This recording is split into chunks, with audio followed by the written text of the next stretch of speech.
तर या भेटी संदर्भात संजय शिरसाट यांनी देखील वक्तव्य केले। आमच्यात वैयक्तिक भांडणं नाहीत, मतभेद असावेत पण मनभेद नाहीत असं शिरसाट यांनी म्हटलं।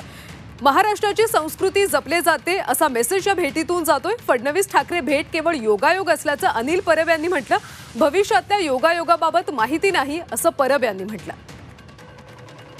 तर ही महाराष्ट्राची संस्कृती आहे असं यावेळी भेटीनंतर संजय शिरसाट यांनी म्हटलं। दरम्यान फडणवीस आणि ठाकरे यांची भेट ही केवळ योगायोग असल्याचं अनिल परब यांनी म्हटलं।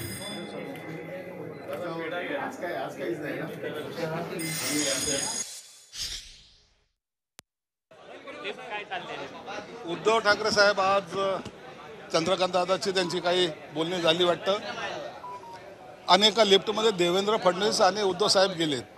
याचा अर्थ तुम्ही समजून घ्या की आमचे काही वैयक्तिक भांडण नाहीत। उद्धव साहेबाला जे काही मिसगाईड करतायत संजय राऊत सारखे, कदाचित त्याचा प्रत्यय त्यांना आला असावा आणि हे राजकीय भांडण वेगळं, परंतु वैयक्तिक रिलेशन हे प्रत्येकाबरोबर असतात आणि ते कधी तुटू नयेत। बाळासाहेब ठाकरे असे म्हणायचे की तुमचे कधीही पोटभेद असावेत पण मनभेद नसावेत। हे मनभेद नसावेत ते त्याचा उदाहरण आज तुम्हाला पाहायला मिळालं। महाराष्ट्राची संस्कृती जपायचं काम अशा नेत्यांनी केलं पाहिजे आणि त्याचा चांगला मेसेज हा समाजामध्ये जातो, म्हणून मी याला कोणताही गैर समजत नाही। अत्यंत चांगला भेट त्यांची झाली, त्याबद्दल आम्हाला समाधान आहे। ही लिफ्ट विधान परिषदेत चालली होती आणि एक सदस्य विधान परिषदेचे आहेत, दुसरे उपमुख्यमंत्री आहेत।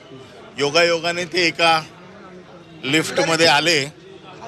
आता हा योगायोग आहे, पुढचे योगायोग माहित नाहीत। भाजपचे नेते असं म्हणतात बघितलं लोकसभा निवडणुकीत ज्या पद्धतीने महायुतीने भाजपला फटका बसलाय, त्यामुळे कुठेतरी भाजपलाच मनात वाटतंय आणि यामुळे अशा सगळ्या गोष्टी करतायत। नाही, ह्या सगळ्या जरतरच्या गोष्टी आहेत। या भविष्यामध्ये का एकत्र आलं तुम्ही या बाबतीमध्ये पक्षाचे प्रमुख निर्णय घेत असतात। लिफ्टमध्ये ते दोघे होते, मी नव्हतो।